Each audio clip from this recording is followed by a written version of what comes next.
babbareede faantolee guyyoomsaan hedduudha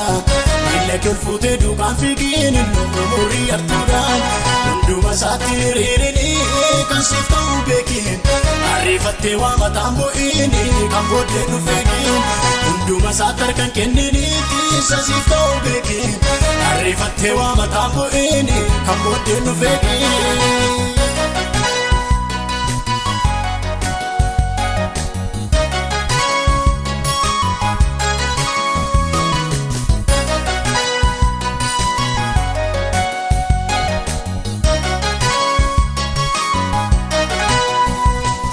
Fasagana yamulatu abetareza irruman sitti tole male betare kesasa barake mulata kabatu inte irjama mati jirenya kenjete rusuka jedema barake mulata kabatu inte irjama mati jirenya kenjete rusuka jedema difam babbareede faantole goyomsan hedduudha miila kolfuutee duukaan fiigiin umurii artuudhaan hunduma isaatti hiriirinii kan siif ta'uu beekin ariifattee waa mataan bu'iini kan booddee nu feekin hunduma isaatti harkan kenniniiti isa siif ta'uu beekin ariifattee waa mataan bu'iini kan booddee nu feekin.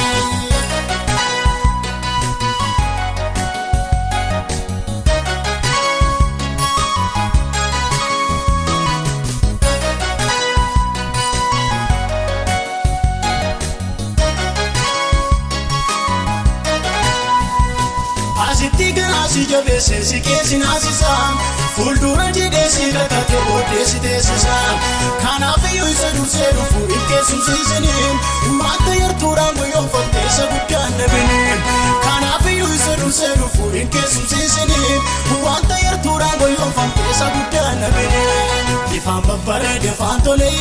guyyoomsaan hedduudha miila kolfuutee duukaan fiigiin umurii artuudhaan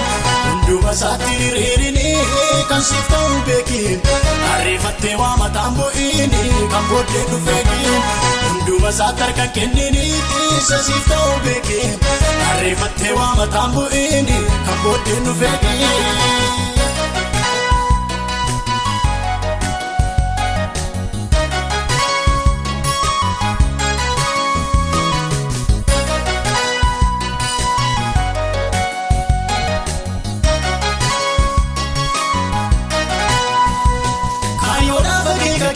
Galma geessu baddu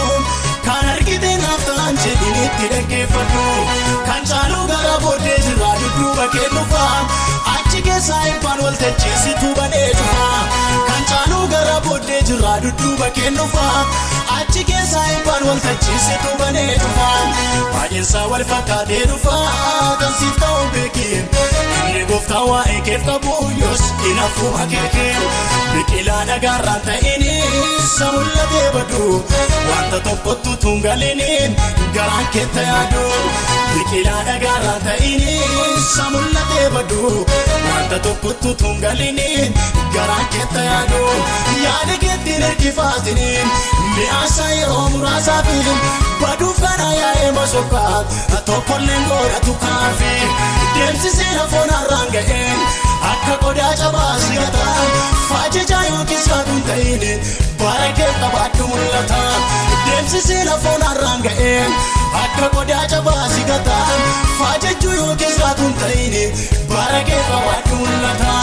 soba kan nu boonsa lakkoofsan qabanii nama yaada namaaf gowwaasin dhabanii